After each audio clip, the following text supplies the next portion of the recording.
Chef Lorenzo Tavolini always believed he ran the most opinionated kitchen in Florence. And he was right, just not in the way he thought. For years, the brass-handled doors of his trattoria, La Bocca Felice, swung open to a nightly flood of patrons, each expecting to be dazzled by his saffron pear risotto or his legendary anchovy-laced ragu.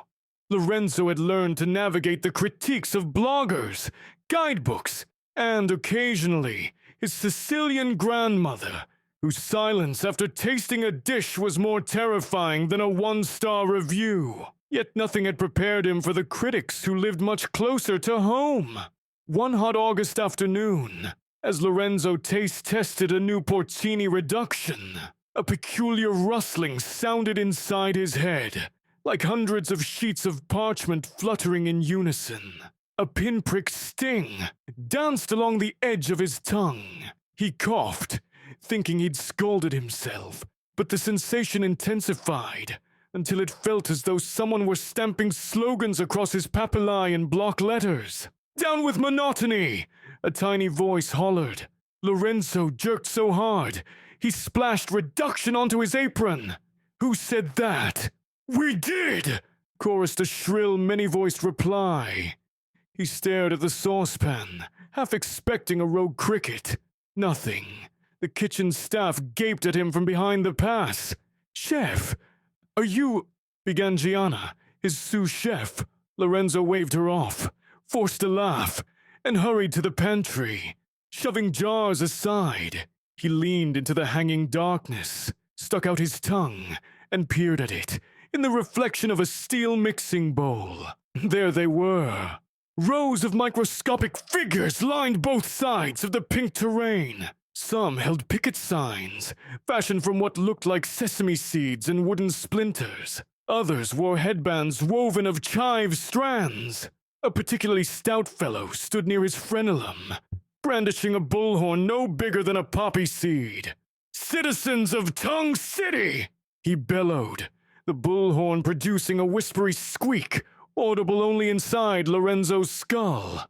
"We have endured years of scorching soups, reckless acid, and the same repetitive flavor profiles. The tyrant must answer." "Hey!" Lorenzo hissed, spraying a dusting of oregano from his breath. "I'm not a tyrant. I'm a chef." The stout spokesman glared. "Chef, tyrant, semantics. You oversalt, you underrest meats, and you burned 7 of us last week with espresso straight from the mocha pot."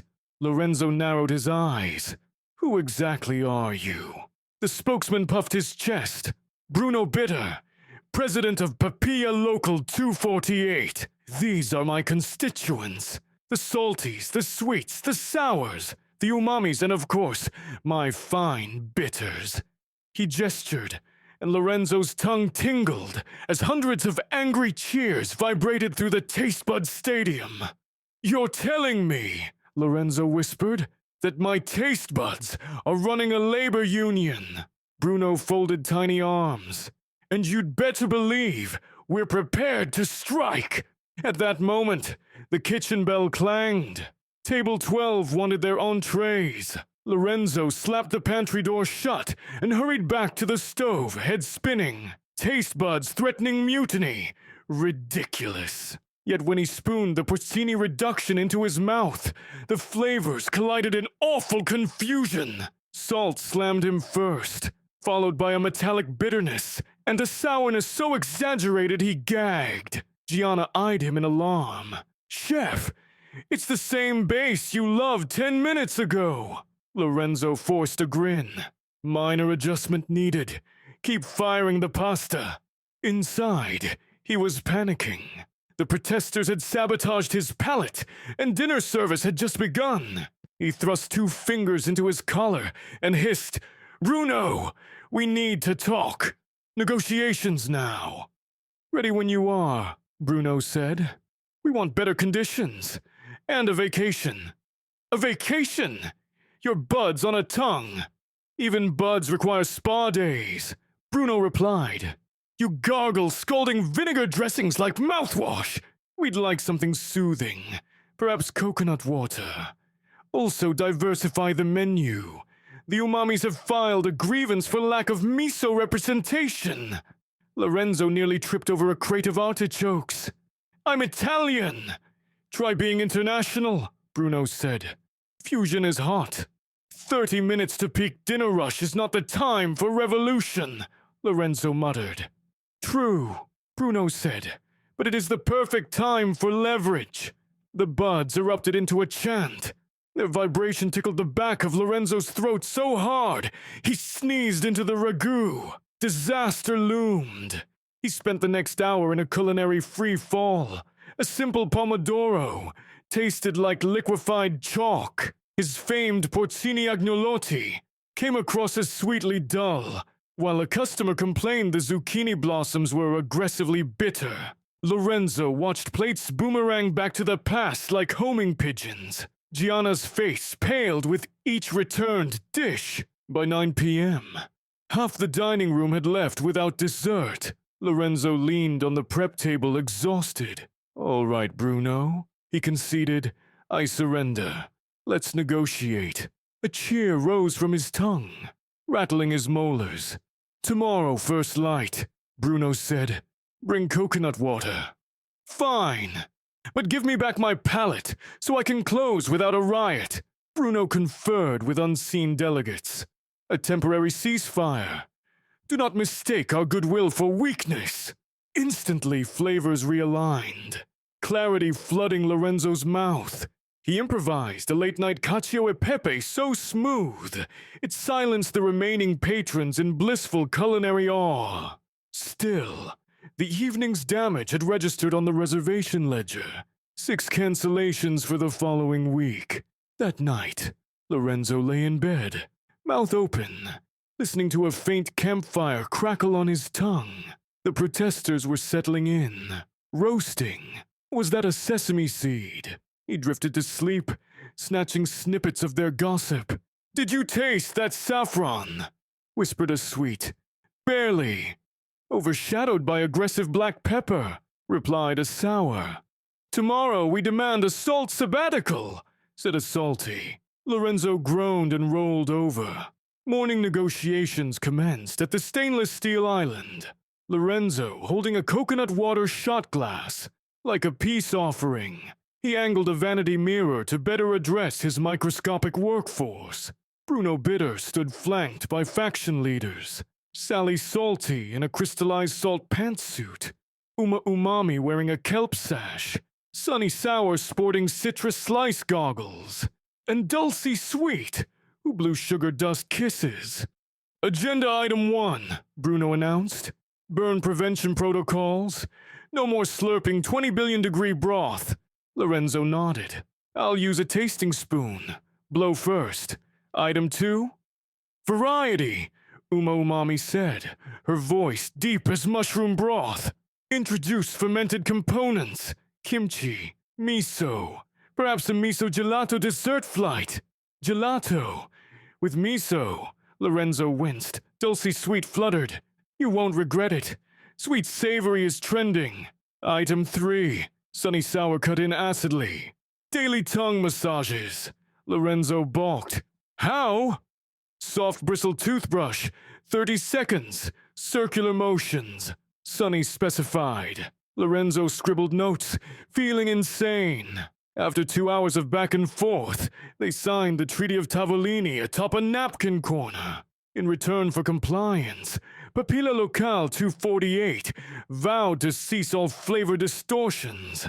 The timing could not be more critical. The legendary food critic, Valentina La Lama Coltelli, had reserved a table for Friday. Known for slicing reputations sharper than her name implied, Valentina would not tolerate faulty seasoning or whimsical blandness. Lorenzo spent the week honoring the treaty. He taste-tested lukewarm, brush-massaged, and diversified. He folded miso into a caramel panna cotta, simmered tomatoes with a dash of shirodashi, and it even served a mini kimchi arancino for staff meal. Each time he sampled, the buds offered resounding approval. Cheers so enthusiastic, they rattled his uvula. By Friday afternoon, tension in the kitchen alloyed with anticipation. Lorenzo had designed a 5-course tasting menu dubbed Il Giro del Globo, the world tour, starting in Tuscany and ending somewhere near Tokyo by way of Mexico City. Gianna approached with a grin. "I like this new streak, chef. You seem calmer." "Delegation," he said truthfully, though he couldn't explain to whom. 6:45 p.m. Valentina arrived, onyx beret tilted, notebook poised like a guillotine. The room hushed. Lorenzo peeked through the pass window and whispered to Bruno, "All right, comrades, showtime." "Remember," Bruno said, "this is a collaboration. We elevate together. First course, papa al pomodoro sphere with basil air and a miso tomato consomme chaser." Lorenzo gulped a spoonful, awaiting verdict. "Lovely balance," murmured Sally Salty. "Tomato sweetness resonates," added Dulcie. "The miso back note, umami palooza." Uma sang. He plated with confidence. Valentina's spoon pierced the sphere. Vapor drifted. She closed her eyes. She scribbled a single word. From across the dining room, Lorenzo couldn't read it, but her lips curled upward, a promising sign. Second course, saffron pear risotto, reimagined with a drizzle of yuzu brown butter. Lorenzo tasted, seeking internal consensus. Sunny Sour examined the yuzu. "Zingy but not abrasive. Approved." Third course, charred octopus with mole Nero. Here, trouble brewed. As Lorenzo sampled, a jolt of bitterness shot up his palate. "Sabotage!" he gasped. Bruno stormed toward the source, a cluster of rogue buds near the circumvallate papillae, waving octopus suppression ends now banners. "Who the hell are they?" Bruno barked. "Cephalopod sympathizers," a protester squeaked. "We boycott all tentacles." "This is dinner, not a soapbox," Bruno snapped. Lorenzo's cheeks blanched. Valentina's plate awaited. Gianna noticed his paralysis. "Chef, plate is dying under the heat lamp." Lorenzo leveled his tongue mirror discreetly. "Handle it!" Bruno deployed a squad of bitter enforcers who tackled the sympathizers, muffling their chants. Flavors normalized. "Crisis averted," Bruno reported, dusting off his blazer. Octopus went out. Valentina chewed, brow lifted, pen racing across paper in furious black loops. Hard to tell if that was good. Fourth course, Iberico pork, raviolo, with black garlic juice. Lorenzo drew a breath. The buds hummed consensus. Spectacular. Dessert, miso caramel panna cotta, with cocoa nib crumble and a Meyer lemon cloud. The kitchen staff had bet espresso rounds on whether the risk would pay off. Lorenzo slid a spoonful across his tongue. Silence. Bruno stepped forward, clearing his microscopic throat. "Citizens, this is historic. Sweet, salty, umami, all in harmonious dialogue. I hereby motion for a standing ovation." Hundreds of buds sprang like popcorn, cheering so loudly Lorenzo worried steam would puff from his ears. He plated, hands steady. Valentina lifted her spoon to the panna cotta. A glimmer crossed her eyes. She set the spoon down, sighed, a long exhale like someone exercising decades of disappointment, and scribbled. The room waited. She signaled for her check and exited without a word. Lorenzo's knees nearly buckled. "Bruno, thoughts?" "Sensory data suggests a favorable outcome," Bruno said. "Heartbeat normalized. Dopamine spike. But professional critics are inscrutable."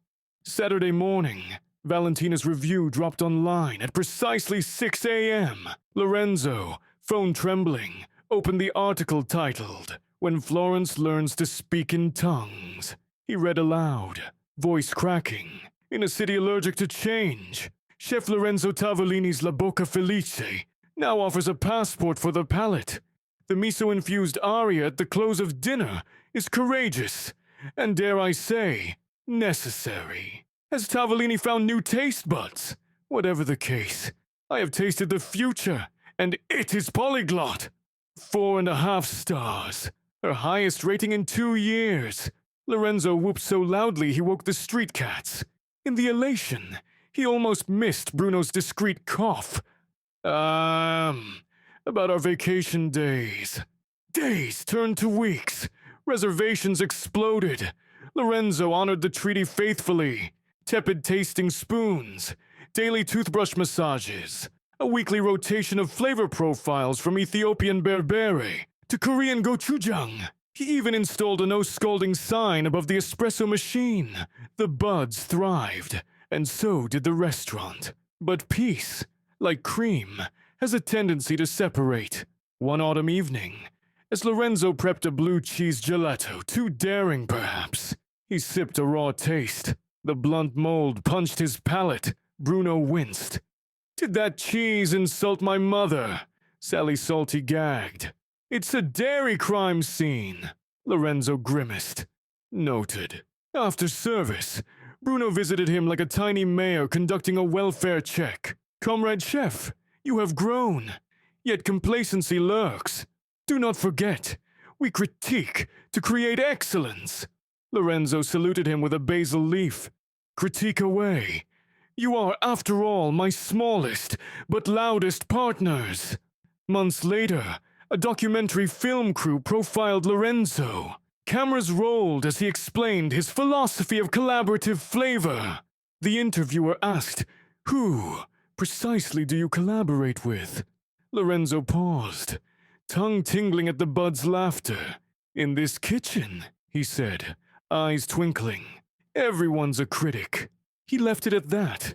After all, some secrets are too deliciously absurd to share. Back in the pantry, he stuck out his tongue and glimpsed Bruno and the gang reclining on beach umbrellas, mint leaves propped like lounge chairs, tiny sunglasses glinting beneath the pantry light. "Enjoying the vacation," Lorenzo whispered. Bruno raised a thimble of coconut water.